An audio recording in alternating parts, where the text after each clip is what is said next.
ಚೆನ್ನಾಗೇ ಓದ್ತೀನಿ. ನನ್ನ ಮ್ಯಾಥ್ಸ್ ಒಂಚೂರು ಕಡಿಮೆ ಇತ್ತು, ನನಗೆ ಮ್ಯಾಥ್ಸ್ ಒಂಚೂರು ಟಫ್ ಇತ್ತು. ಆದರೆ ನಮ್ಮ ಸ್ಕೂಲಲ್ಲಿ ಟೀಚರ್ಸ್ ಎಲ್ಲ ತುಂಬ ನಮ್ಗೆ ಮೋಟಿವೇಶನ್ ಕೊಟ್ಟು ಎಲ್ಲ ನಮ್ಗೇನು ಡೌಟ್ಸ್ ಇದ್ರೂ ಎಲ್ಲ ಕ್ಲಿಯರ್ ಮಾಡಿ ನಮ್ಗೆ ತುಂಬ ಚೆನ್ನಾಗಿ ಹೇಳ್ಕೊಟ್ಟಿದ್ದಾರೆ. ಆಮೇಲೆ ಫಸ್ಟು ಪ್ರಿಪ್ರೇಟ್ರಿಯಲ್ಲಿ ನಾನು 77% ಬಂತು, ಸೆಕೆಂಡಲ್ಲಿ 88, ಥರ್ಡಲ್ಲಿ 90.8 ಬಂದಿದೆ. ನನ್ನ ಒಂದು ಗೋಲ್ ಏನಂದರೆ ಈ ಮಿಕ್ಕಿದ್ದು ಇನ್ನು 10 ಡೇಸ್ ಏನಿದೆ, 10 ಡೇಸು ಸಿಗಲ್ಲ, ಮಧ್ಯದಲ್ಲೆಲ್ಲ ಟೈಮ್ ಹೋಗುತ್ತೆ. ಇಷ್ಟು ದಿನದಲ್ಲಿ ನನಗೆ ಏನೇನು ಬರಲ್ಲ ಅದನ್ನೆಲ್ಲ ಓದ್ಕೊಂಡು ಒಂದು ಸ್ಟೇಟ್ಗೆ ಫಸ್ಟ್ ರ್ಯಾಂಕ್ ಬರ್ಬೇಕನ್ನೋದೇ ನನ್ನ ಆಸೆ.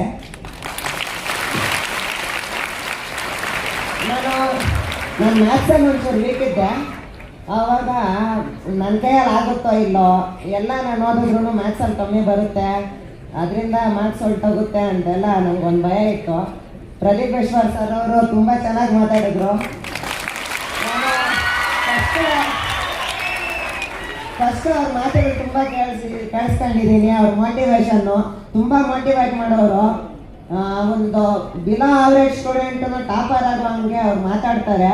ಅವ್ರ ಮಾತುಗಳನ್ನ ನಾವು ನೀಟಾಗಿ ಫಾಲೋ ಮಾಡಿದ್ರೆ, ಅವ್ರ ಮೋಟಿವೇಶನ್ ಸ್ಪೀಚ್ ಅನ್ನೋದಿದೆ, ಅದನ್ನು ಫಾಲೋ ಮಾಡಿದ್ರೆ ನಮ್ಮ ಲೈಫಲ್ಲಿ ಪಕ್ಕಾ ಸಕ್ಸಸ್ ಆಗ್ತೀವಿ.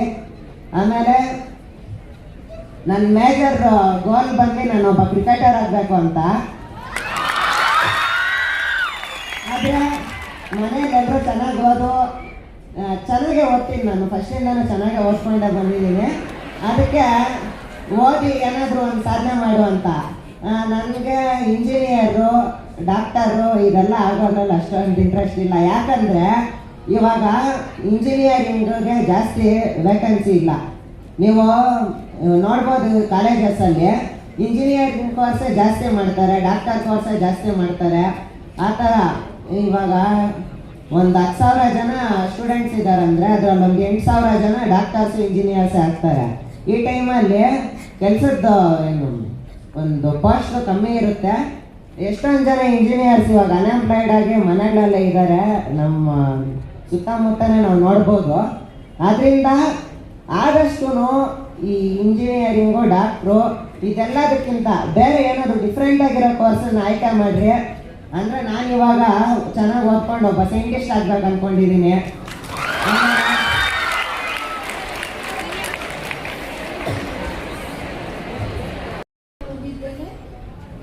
ಈ ವೇದಿಕೆ ಮೇಲೆ ಆಸೀನರಾಗಿರುವಂತಹ ಎಲ್ಲ ಗಣ್ಯರಿಗೂ ಹಾಗೂ ಮಾನ್ಯ ಶಾಸಕರಿಗೂ ನನ್ನ ನಮಸ್ಕಾರಗಳು.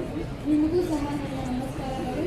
ನಮ್ಮ ಶಾಲೆಯಿಂದ ಓದಿ ಪ್ರದೀಪ್ ಈಶ್ವರ್ ಸರ್ ಅವರು ಈಗ ಉನ್ನತ ಸ್ಥಾನಕ್ಕೆ ಬಂದಿದ್ದಾರೆ. ನಾವು ಅವ್ರ ಥರ ಉನ್ನತ ಸ್ಥಾನಕ್ಕೆ ಬರ್ತೀವಿ ಅಂತ ಹೇಳ್ತಾ ನಾನು 625ಕ್ಕೆ 625 ತೆಗೆದುಕೊಂಡು ಔಟ್ ಬರ್ತೀನಿ. ನಾನು ಚಿಕ್ಕಬಳ್ಳಾಪುರ ಮುಗಿಸ್ತೀನಿ ಅಂತ ಹೇಳ್ತಾ ಇದ್ದೀನಿ. ಅವ್ರ ಥರನೇ ಚೆನ್ನಾಗಿ ಉನ್ನತ ಸ್ಥಾನಕ್ಕೆ ಹೋಗ್ಬೇಕು ಅನ್ನೋದು ನನ್ನ ಕನಸು. ನಮ್ಮ ಶಾಸಕರು ನಮ್ಮ ಹೆಮ್ಮೆ ಅಂತ ಹೇಳೋದಕ್ಕೆ ನಾನು ಹೆಮ್ಮೆ ಪಡ್ತೀನಿ. ನಮ್ಮ ಶಾಲೆಯಿಂದ ಓದಿ ಇವಾಗ ಅವರು ಇಲ್ಲಿದ್ದಾರೆ ಅಂದರೆ ತುಂಬ ಹೆಮ್ಮೆ ಆಗುತ್ತೆ ನಮ್ಮ ಪೇರೆಂಟ್ಸ್ ಅಂದಾಗೆ. ಅವರಿಂದ ನಾವು ತುಂಬ ಕಲ್ತ್ಕೋಬೇಕು. ಇವತ್ತು ಅವರ ಮೋಟಿವೇಶನ್ ಕ್ಲಾಸಿಂದ ಎಲ್ಲರಿಗೂ ಸ್ವಲ್ಪ ಮೋಟಿವೇಶನಿಂದ ನಾವು ಪಾಸ್ ಆಗ್ತೀವಿ ಅನ್ನೋ ಧೈರ್ಯ ಬಂದಿದೆ. ಅವ್ರಿಗೆ ತುಂಬ ಥ್ಯಾಂಕ್ಸ್. ಇಷ್ಟು ಹೇಳೋದಕ್ಕೆ ಅವಕಾಶ ಕೊಟ್ಟ ತಮ್ಮೆಲ್ಲರಿಗೂ ಧನ್ಯವಾದ. ಯಾವತ್ತು ಡಿಮೋಟಿವೇಟ್ ಆಗಬೇಡ್ರಿ, ಇನ್ನೊಂದ್ಸಲ ಕಟ್ರೆ ಬರೀರಿ. ಏನಾದರೂ ಅಲ್ಗೂ ಪಾಸ್ ಆಗಿಲ್ಲ ಅಂದರೆ ನೆಕ್ಸ್ಟ್ ಟೈಮ್ ಬರೀರಿ, ಏನಾಗಲ್ಲ. ಒಟ್ಟಿನಲ್ಲಿ ಪಾಸ್ ಆಗಿ ಯಾವುದೇ ನೀವು ಎಷ್ಟು ಸಲ ಆದರೂ ಫೇಲ್ ಆದರೆ ಒಟ್ಟಿನಲ್ಲಿ ಹಿಂದಕ್ಕೆ ಅಂದರೆ ಇವಾಗ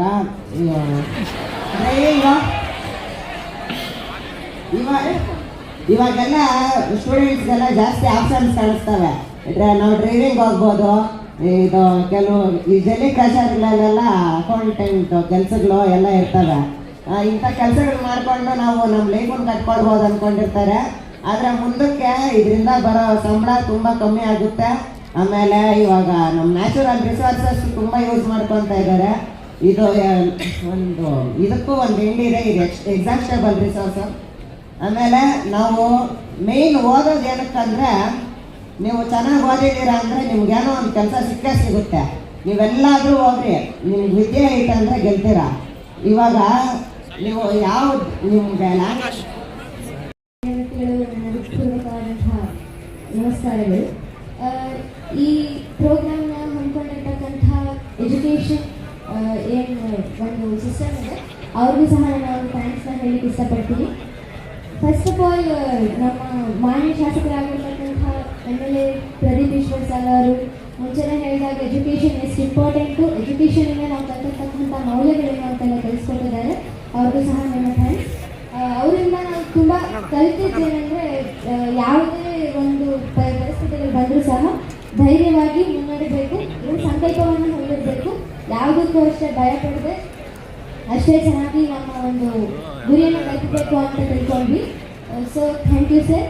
ಹಾಗೆ ಇಲ್ಲಿ ತುಂಬ CEO ಸರ್ ಆಗಿರ್ಬೋದು, ಪ್ರೊಫೆಸರ್ ಆಗಿರ್ಬೋದು ತುಂಬ ಸ್ಪೀಚ್ನ ಕೊಟ್ಟರು. Thank you sir. ಏನಂದರೆ ನಾವು ಈ ಸ್ಪೀಚಿಂದ ಕಲಿಯೋದು ತುಂಬ ಇದೆ.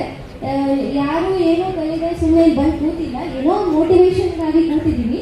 ಸೊ ಎಲ್ಲರಿಗೂ ಒಂದು ಮೋಟಿವೇಶನ್ ಸಿಕ್ಕಿದೆ ಅಂತ ಅನ್ಕೊಳ್ತೀನಿ. ಪ್ರದೀಪ್ ಈಶ್ವರ್ ಸರ್ ಆಗಿರ್ಬೋದು ಒಂದು ಎಜುಕೇಷನ್ ಎಷ್ಟು ಇಂಪಾರ್ಟೆಂಟು ಅಂತ ಹೇಳ್ಕೊಂಡಿದ್ದಾರೆ. ಎಷ್ಟೋ ಬಡ ಮಕ್ಕಳಿಗೆ ಎಜುಕೇಷನ್ ಮಹತ್ವವನ್ನು ತಿಳಿಸ್ಕೊಟ್ಟು ಅವರಿಗೆ ಒಂದು ಒಳ್ಳೆಯ ನೀತಿ ಆಗಿರ್ಬೋದು, ಸೀಟ್ ಆಗಿರ್ಬೋದು, ತುಂಬ ಅಕಾಡೆಮೀಸ್ನ ಓಪನ್ ಮಾಡಿ ಅವರಲ್ಲಿರ್ತಕ್ಕಂಥ ಜ್ಞಾನನ ಇರೋ ಮಕ್ಕಳಿಗೆ ಹಬ್ಬಿಸ್ಬೇಕು ಅಂತ ಪ್ರಯತ್ನ ಪಡ್ತಿದ್ದಾರೆ. ಸೊ ಅದು ಆದಷ್ಟು ಬೇಗ ಆಗಿ ಎಲ್ಲ ಮಕ್ಕಳು ಜ್ಞಾನವಂತರಾಗಬೇಕು ಅಂತ. ಆ್ಯಸ್ ML ಆಗಿ ಅವರು ಇಷ್ಟು ಒಂದು ಕಾರ್ಯಗಳನ್ನ ಮಾಡ್ತಾ ಇದ್ದಾರೆ ಅಂದಮೇಲೆ ಎಜುಕೇಷನ್ ಮಿನಿಸ್ಟರ್ ಆಗಿ ಸಹ ಇವರು ಕಾರ್ಯನ ನಿರ್ವಹಿಸ್ಬೋದು. ML ಆಗಿ ಈ ರೀತಿ ಮಕ್ಕಳಲ್ಲಿ ಎಜುಕೇಷನನ್ನು ಕೊಡಬೇಕು ಅಂತ ಯೋಚನೆ ಮಾಡಿರ್ತಕ್ಕಂಥ ನಮ್ಮ MLA ಸರ್ ಮುಂದೆ ಎಜುಕೇಷನ್ ಮಿನಿಸ್ಟರ್ ಆಗಿ ಸಹ ಒಂದು ಮಕ್ಕಳಲ್ಲಿ ಒಂದು ಒಳ್ಳೆ ಮೌಲ್ಯ ಶಿಕ್ಷಣವನ್ನು ಕೊಡ್ತಾರೆ ಅಂತ ನನ್ನ ಅನಿಸಿಕೆ. So thank you for this opportunity. ಈ ವೇದಿಕೆ ಮೇಲೆ ಆಸೀನರಾಗಿರುವಂತಹ ಎಲ್ಲ ಗಣ್ಯರಿಗೂ ಹಾಗೂ ಮಾನ್ಯ ಶಾಸಕರಿಗೂ ನನ್ನ ನಮಸ್ಕಾರಗಳು. ನಿಮಗೂ ಸಹ ನನ್ನ ನಮಸ್ಕಾರಗಳು. ನಮ್ಮ ಶಾಲೆಯಿಂದ ಓದಿ ಪ್ರದೀಪ್ ಈಶ್ವರ್ ಸರ್ ಅವರು ಈಗ ಉನ್ನತ ಸ್ಥಾನಕ್ಕೆ ಬಂದಿದ್ದಾರೆ. ನಾವು ಅವ್ರ ಥರ ಉನ್ನತ ಸ್ಥಾನಕ್ಕೆ ಬರ್ತೀವಿ ಅಂತ ಹೇಳ್ತಾ ನಾನು 625ಕ್ಕೆ 625 ತೆಗೆದುಕೊಂಡು ಔಟ್ ಆಫ್ ಔಟ್ ಬರ್ತೀನಿ. ನಾನು ಚಿಕ್ಕಬಳ್ಳಾಪುರ ಮುಗಿಸ್ತೀನಿ ಅಂತ ಹೇಳ್ತಾ ಇದ್ದೀನಿ. ಅವ್ರ ಥರನೇ ಚೆನ್ನಾಗಿ ಉನ್ನತ ಸ್ಥಾನಕ್ಕೆ ಹೋಗ್ಬೇಕು ಅನ್ನೋದು ನನ್ನ ಕನಸು. ನಮ್ಮ ಶಾಸಕರು ನಮ್ಮ ಹೆಮ್ಮೆ ಅಂತ ಹೇಳೋದಕ್ಕೆ ನಾನು ಹೆಮ್ಮೆ ಪಡ್ತೀನಿ. ನಮ್ಮ ಶಾಲೆಯಿಂದ ಓದಿ ಇವಾಗ ಅವರು ಇಲ್ಲಿದ್ದಾರೆ ಅಂದರೆ ತುಂಬ ಹೆಮ್ಮೆ ಆಗುತ್ತೆ ನಮ್ಮ ಪೇರೆಂಟ್ಸ್ ಅಂದಾಗೆ. ಅವರಿಂದ ನಾವು ತುಂಬ ಕಲ್ತ್ಕೋಬೇಕು. ಇವತ್ತು ಅವರ ಮೋಟಿವೇಶನ್ ಕ್ಲಾಸಿಂದ ಎಲ್ಲರಿಗೂ ಸ್ವಲ್ಪ ಮೋಟಿವೇಶನಿಂದ ನಾವು ಪಾಸ್ ಆಗ್ತೀವಿ ಅನ್ನೋ ಧೈರ್ಯ ಬಂದಿದೆ. ಅವ್ರಿಗೆ ತುಂಬ ಥ್ಯಾಂಕ್ಸ್ ಸರ್. ಇಷ್ಟು ಹೇಳೋದಕ್ಕೆ ಅವಕಾಶ ಕೊಟ್ಟ ತಮ್ಮೆಲ್ಲರಿಗೂ ಧನ್ಯವಾದ. ಓದ್ತೀನಿ. ನನ್ನ ಮ್ಯಾಥ್ಸ್ ಒಂಚೂರು ಕಡಿಮೆ ಇತ್ತು, ನಂಗೆ ಮ್ಯಾಥ್ಸ್ ಒಂಚೂರು ಟಫ್ ಇತ್ತು. ಆದರೆ ನಮ್ಮ ಸ್ಕೂಲಲ್ಲಿ ಟೀಚರ್ಸ್ ಎಲ್ಲ ತುಂಬ ನಮ್ಗೆ ಮೋಟಿವೇಶನ್ ಕೊಟ್ಟು ಎಲ್ಲ ನಮ್ಗೇನು ಡೌಟ್ಸ್ ಇದ್ರೂ ಎಲ್ಲ ಕ್ಲಿಯರ್ ಮಾಡಿ ನಮ್ಗೆ ತುಂಬ ಚೆನ್ನಾಗಿ ಹೇಳ್ಕೊಟ್ಟಿದ್ದಾರೆ. ಆಮೇಲೆ ಫಸ್ಟು ಪ್ರಿಪ್ರೇಟ್ರಿಯಲ್ಲಿ ನಾನು 77% ಬಂತು, ಸೆಕೆಂಡಲ್ಲಿ 88, ಥರ್ಡಲ್ಲಿ 90.8 ಬಂದಿದೆ. ನನ್ನ ಒಂದು ಗೋಲ್ ಏನಂದರೆ ಈ ಮಿಕ್ಕಿದ್ದು ಇನ್ನು 10 ಡೇಸ್ ಏನಿದೆ, 10 ಡೇಸು ಸಿಗಲ್ಲ, ಮಧ್ಯದಲ್ಲೆಲ್ಲ ಟೈಮ್ ಹೋಗುತ್ತೆ. ಇಷ್ಟು ದಿನದಲ್ಲಿ ನನಗೆ ಏನೇನು ಬರಲ್ಲ ಅದನ್ನೆಲ್ಲ ಓದ್ಕೊಂಡು ಒಂದು ಸ್ಟೇಟ್ಗೆ ಫಸ್ಟ್ ರ್ಯಾಂಕ್ ಬರಬೇಕನ್ನೋದೇ ನನ್ನ ಆಸೆ.